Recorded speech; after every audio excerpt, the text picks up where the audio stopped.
I was on the Pololu website the other day and I happened to spy these little objects, these little items. It's these are current sensors and you put them in series with something and then it will give you an analog voltage that will tell you how much current the thing is pulling.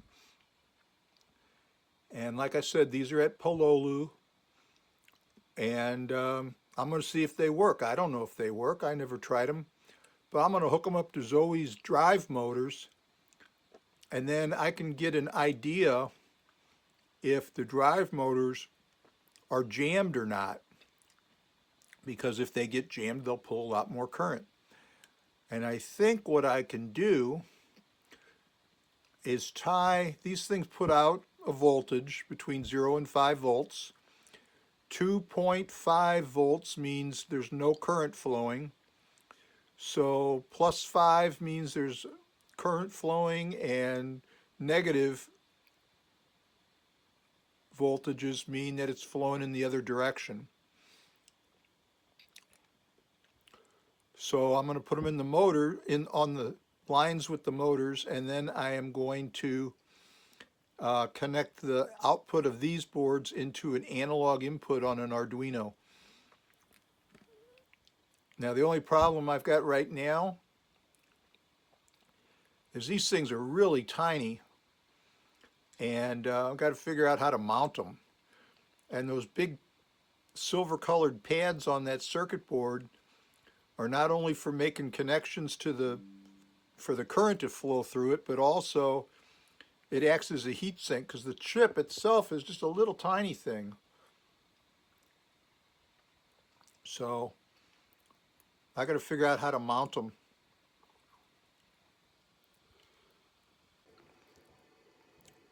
Well, I'm down here in the shop with Zoe again. She's just kind of nodded off, although I have her power switches on. I was checking her voltages. She sat for a while I was working on her new brain.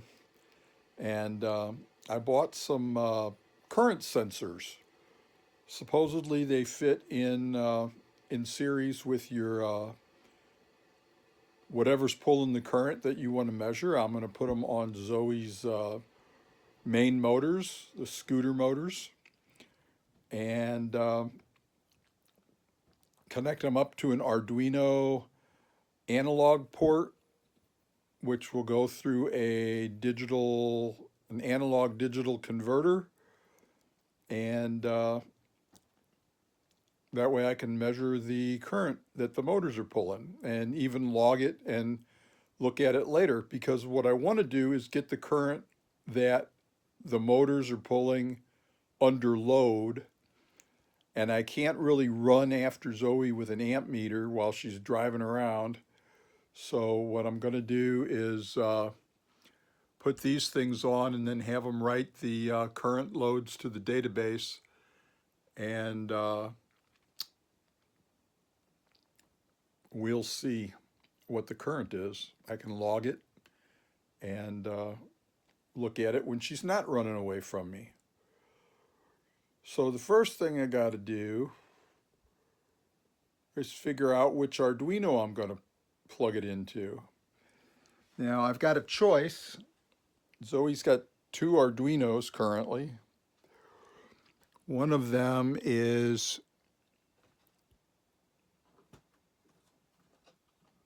here.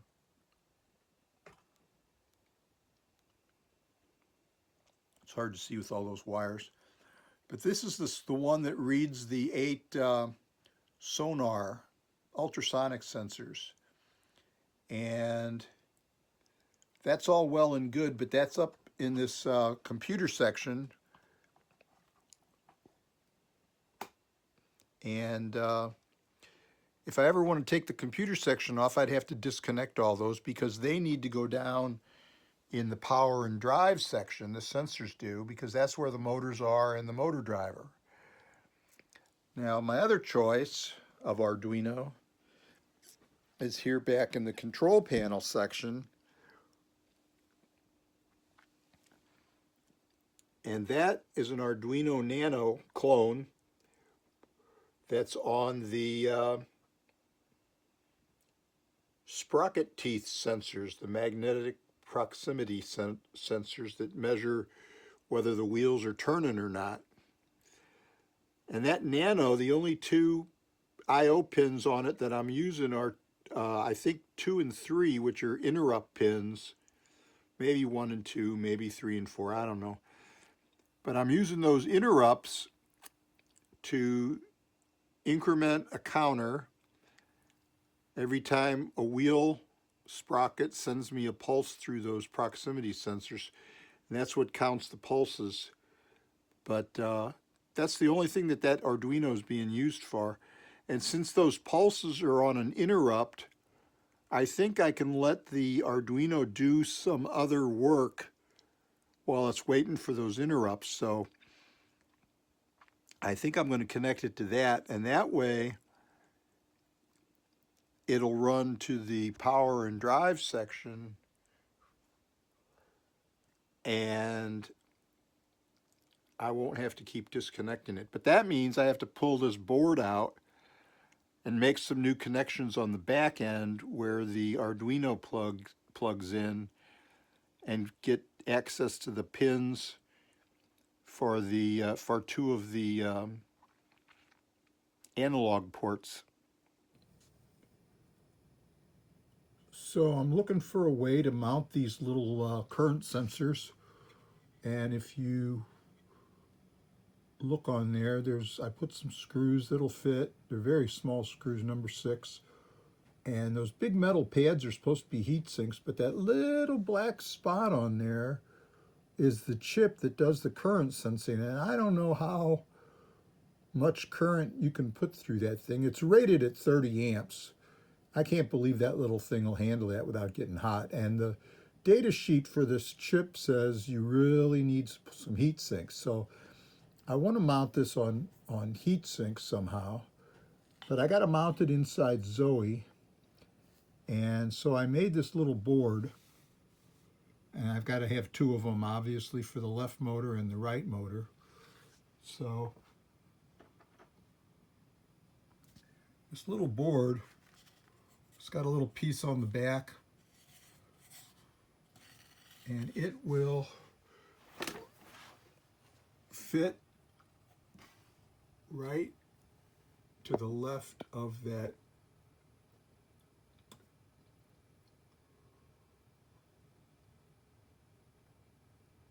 motor driver board, the saber-tooth motor driver board. And I've got a way to mount the board and screw it in.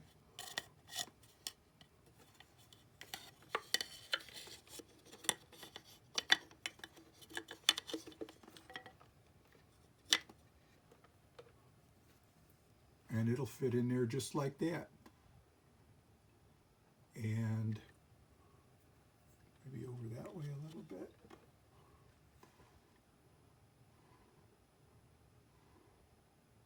So I am going to paint that up so that it matches the rest of Zoe's shellacked wood. Here it is with 1 coat of shellac. I think that's probably all I'm going to put on there. Okay, here are my 2 little current sensors, and it turns out these things, I was thinking a long time on trying to figure out how to mount them, and they suggested I have a heat sink, but they are rated at 30 amps, and I really don't think the motors are going to pull 30 amps. Maybe they will, I don't know. But these things were only a couple of bucks a piece from Pololu. So I figured out how I'm going to mount them, and I have to solder these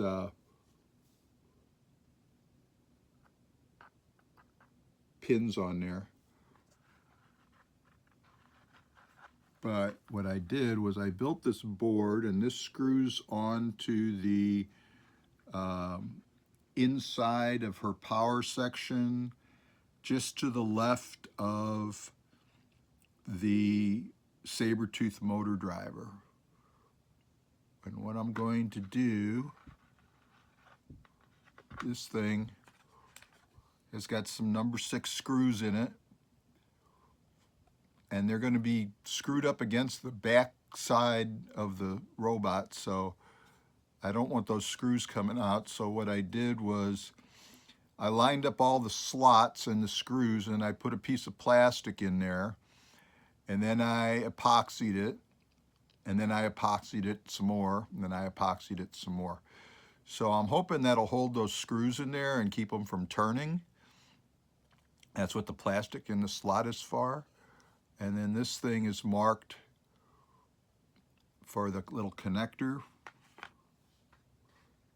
And these will mount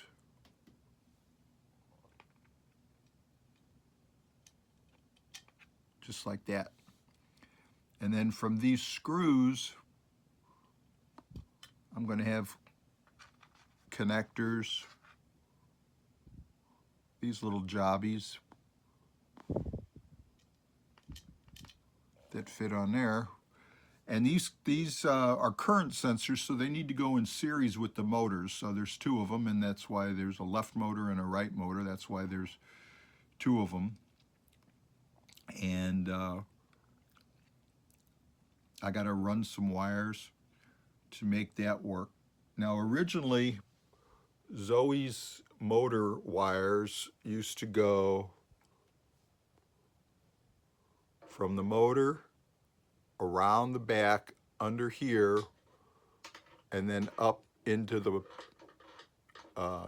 drive section and the power section. But since I'm rerouting them to this new board, I needed them to be a little longer. Well, rather than making them longer, what I did was I actually drilled a hole up in here in the aluminum plate, which isn't very hard to do. This aluminum's pretty soft. And so the wires for the motor come into the power section much longer. They don't need to be as long. And so they come in there on that side and on this side.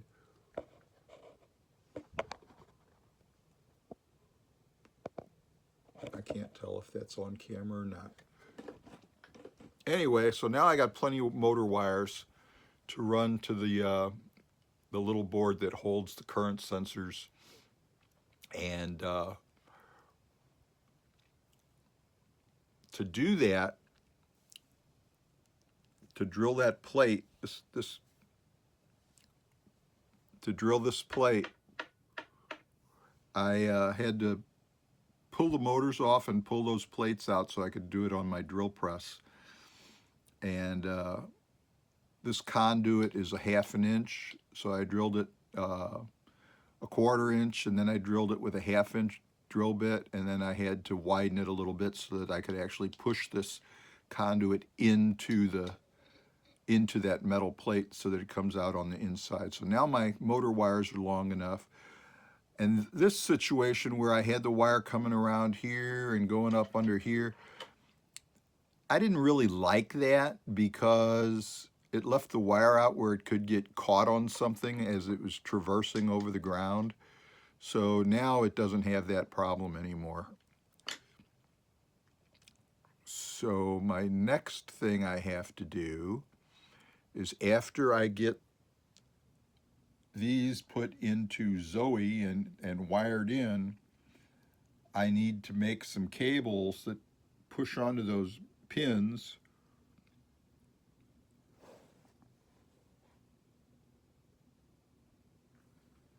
Push onto those pins, and those have a plus 5 volts, a ground, and the signal from the little chip on there. That little bitty tiny chip. So I have to make some connection cables that are going to run from the little current sensors. And since they use +5 and ground and a signal wire, I just thought of this 3-conductor cable here. So I'm going to use that to make the connection cable. And then Zoe's bottom section here, the power and drive section, it only has one Arduino in it, and that is the odometry Arduino on this circuit board. And that's an Uno clone, and it's only using 2 pins, number 2 and 3, because they can be used for interrupts, and that is what reads pulses from these magnetic sensors on the sprocket teeth, so they can tell when the motor's turning and how fast it's turning. And then I'm only using those 2 digital pins that handle interrupts.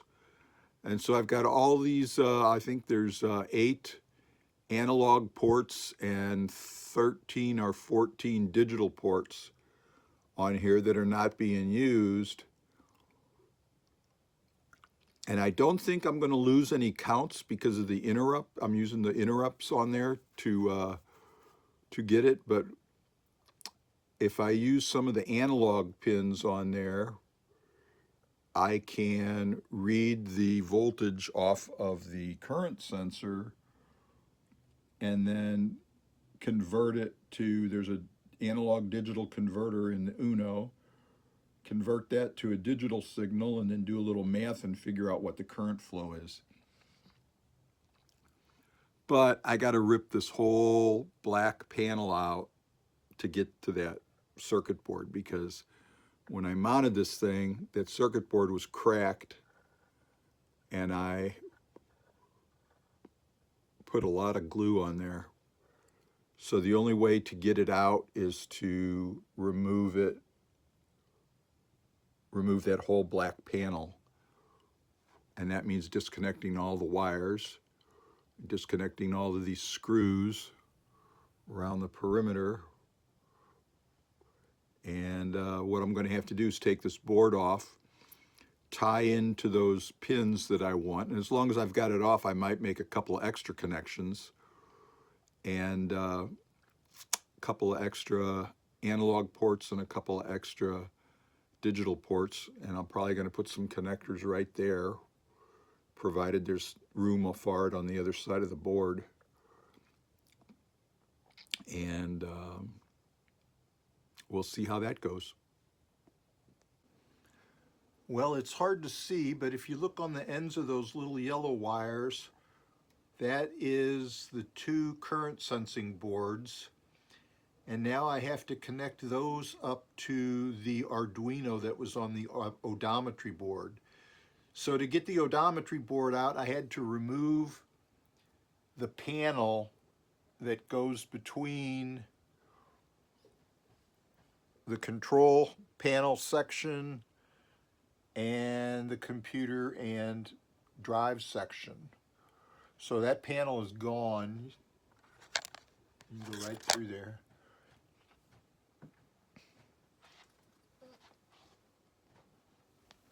The odometry board, I had to remove it anyway. So it's sitting here. The display is off of it for a very sad reason.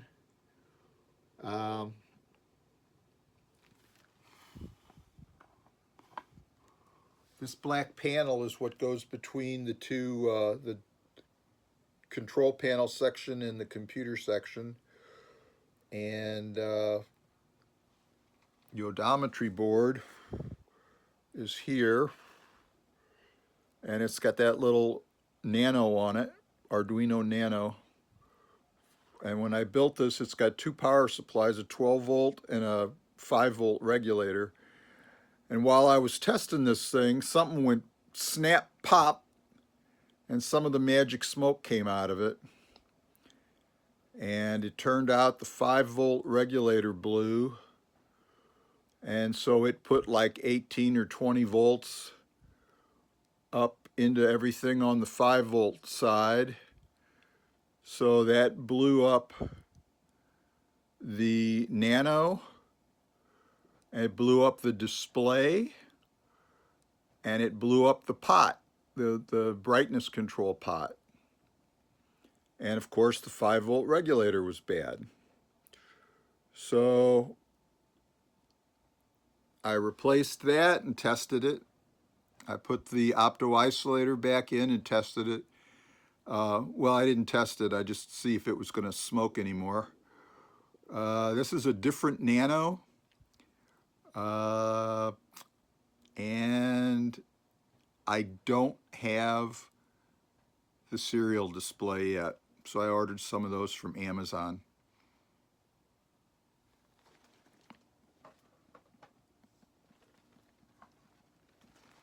Now this panel, the reason it's got that big piece glued on there is because Zoe tried to run over me once and it crashed into me and my chair leg flew up and smashed this panel. So I glued it back together. It's a little stronger now.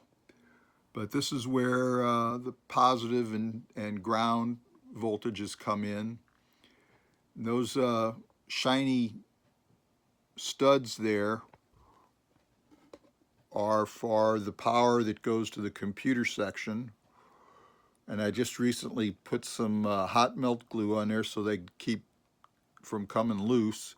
They come loose a lot because this plastic is expandable, and when you tighten it down, it's nice and tight, but after a little while it gets loose. I guess the plastic expands and contracts. And because of that thing smoking that board, I added this fuse onto the power in. I'm going to put a low current fuse in there, and if it blows, I'm going to put a little higher in there, and if it blows, I'm going to put a little higher in there until I get a fuse that don't blow, so I know I got the best fuse in there. And then I also, on the odometry board, I replaced the regulator, I replaced the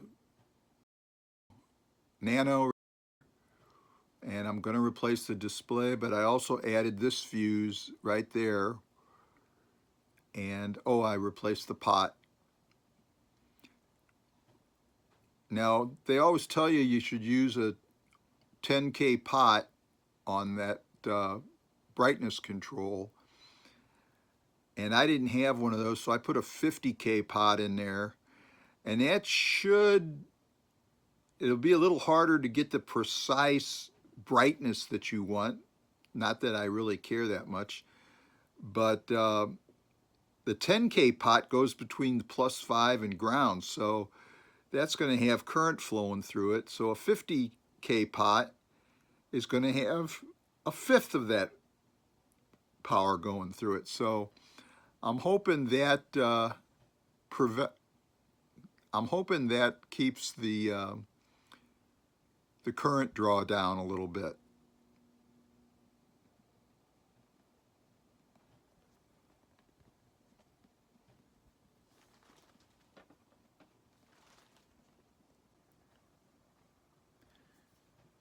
Now, I had to remove the odometry board anyway because this is the only Arduino I have on the lower section of the robot, and it's running a little program to count the pulses from the magnetic proximity sensors on the sprockets.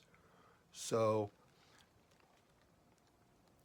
it's only using pins 2 and 3 because those handle interrupts, and the program that loops in there is made to detect those interrupts on pins 2 and 3, and then just log it, keep track of it, how many pulses went by. And I can send a reset code from the computer to the Arduino and set it back to 0, and then it can count how many clicks it takes, and then get a value for how far it traveled, except for the fact that the wheels spin sometimes. Maybe with the current sensors, I can write some code to keep the wheels from spinning. But this thing's got a bunch of analog ports on it, and it's got a bunch of digital ports on it that are not being used. And so what I'm thinking about doing is on this side, that's very difficult to see, but a lot of the pins that connect to the Arduino are not connected to anything. They're not being used. So that means I've got extra digital ports and extra analog ports. And what I am going to do is put in a few extra connections for the analog ports and for the digital ports. And I need 2 analog ports for reading the current sensors. So I've got to wire in connectors for that. And hopefully I won't let out any more of the magic smoke. Okay, this is my odometry board, and it's missing the display. And I was working on Zoe the other day, and one of the USB cables came flying across that from out of nowhere and touched something on this board, and I let some of the magic smoke out of it.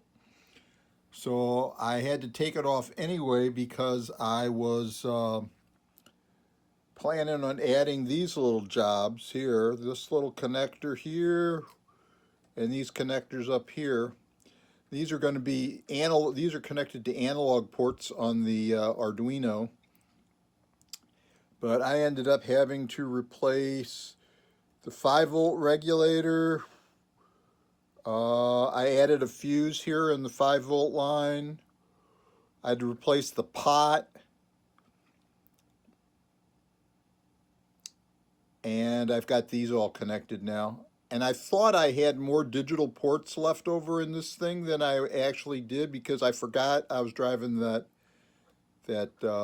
display. So I only found 3 extras, and I'm not. I think one of those might be the built-in light LED. So I don't know if my opto isolator is good or not, but we'll see when I get it all hooked back together. Hopefully there won't be any more smoke. Okay, mostly just because I'm getting tired of working on this, I thought I'd finish this video up. These here are the current sensors for the main motor, and it's very difficult to see, but they've got this black, red, and white wire attached, and that connects to, oh, check this out, Zoe's on a turntable, so I can sit in one spot. Okay, the black, red, and white wires come in from the front, go around to the odometry board, and there's 2 new connectors right there, and there's a new connector right there, and that is, this one here is the digital ports, 3 spares that I found, and these 2 up here connect to analog ports that I wasn't using. Also on the board, I've added this right here, which is a fuse, because I did let some of the magic smoke out of the Arduino and the display. So hopefully that'll handle that. And I also added a fuse holder right here, which is for the main power that goes into the odometry board. Now, I also modified the program in the Arduino. It now shows 3 numbers on each row.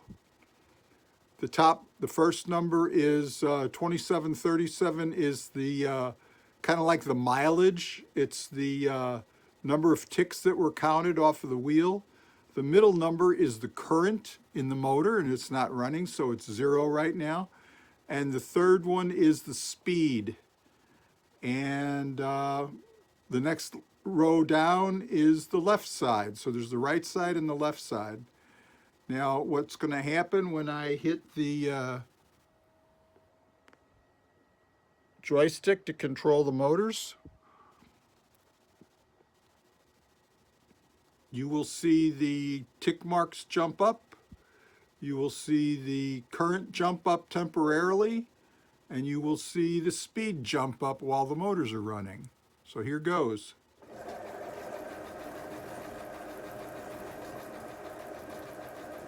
Now, the most speed that I can get out of this thing that I've noticed when the batteries are fully charged is like 33. And right now it's only getting 32, so I think my batteries are getting low. Also, I've noticed that, well, this is going to come in handy. If I go in reverse, it's going to generate a negative current.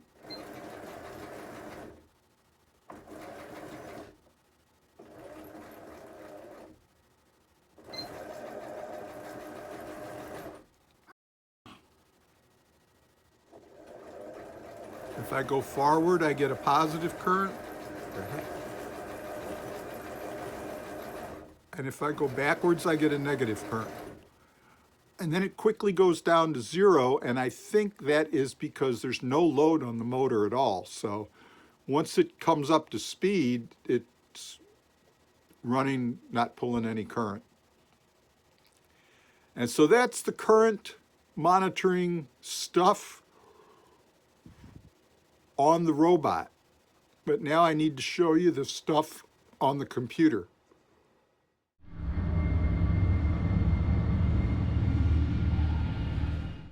This is the little VB application that I wrote for reading the odometry data from the Arduino board.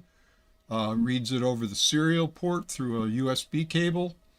You might have seen this before. It measures the ticks every time a tooth on a sprocket goes by that proximity sensor. It can convert that into feet because it knows the diameter of the wheel. It can convert that, read that into speed because this thing checks the data every second, so it gives you basically pulses per second. And the new thing is the motor current over here. I also added a way to change the COM port on the wherever the Arduino board is plugged in, because if you plug it in someplace else, it'll have a different COM port number. And this allows you to set it on the fly without me having to recompile the program. It's got a little area down here for showing errors, and I can clear those errors here, and I can clear the ticks if I hit reset normally. It's not doing it now, but normally it does. The current is a number between 0 and 1023, and that is from the D to A converter on the Arduino. All right, the other thing that this little VB program does is it writes the data that it's read from the odometry board into this table called table status. And this keeps track of my battery voltage, my body sensors, my head sensors, and now the odometry board. And the data in here is just a comma delimited string, and this format info column tells you what you're looking at in that string, and it also tells you the last time it was updated. So that program updates this data every so often, as well as my other programs that read the other sensors, and updates it in this table so that other programs running, like my main program that's running Zoe, can read this data back out of the table and get the data whenever it wants. Hopefully all these tables get updated once per second.